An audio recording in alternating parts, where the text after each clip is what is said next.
আমি আগে একটা কথা পরিষ্কার করে বলছি, আমি কোনো ধর্মকে ছোট করে দেখাচ্ছি না। যার যার ধর্ম তার কাছে সবচেয়ে বড়।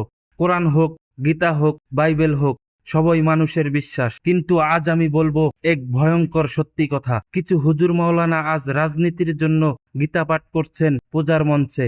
এই ভণ্ডামি নিয়ে আজকের ভিডিও। আজকাল আমরা যা দেখছি তা ধর্ম নয়, এটা শুধু রাজনীতির নাটক। ধর্মকে ব্যবহার করা হচ্ছে এখন সস্তা রাজনীতির হাতিয়ার হিসাবে। আজকে মসজিদে কোরআন পাঠ, কাল পূজার মঞ্চে গীতা পাঠ। এরা কি সত্যি আলেম নাকি রাজনীতির ভণ্ড অভিনেতা? মানুষকে বিভক্ত করার জন্য কখনো ধর্ম, কখনো জাতি, যা দরকার তাই ব্যবহার করে। আজ গীতা পড়ছে বাহবা পাওয়ার জন্য, কাল আবার কোরআনের নামে রাস্তায় রক্ত ঝরাচ্ছে। এরা আল্লাহর বান্দা নয়, এরা শুধু ভোটের ভণ্ড নেতা। এই দুমুখী চালাকি আর বেশি দিন চলবে না।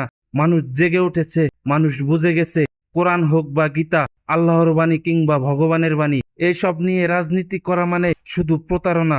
ধর্ম দিয়ে ক্ষমতা টিকে না, সত্য আর ন্যায় দিয়েই মানুষ জয়ী হয়।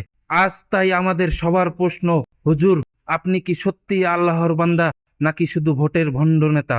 ভিডিওটি যদি আপনার ভালো লেগে থাকে তবে শেয়ার করে দিন। এই ভণ্ডামি সম্পর্কে আপনার মতামত কমেন্টে জানান। আর এমন সত্যি কথা শোনার জন্য ফলো করতে ভুলবেন না। আজকের জন্য বিদায় নিচ্ছি। ভালো থাকবেন, সুস্থ থাকবেন। আল্লাহ হাফেজ।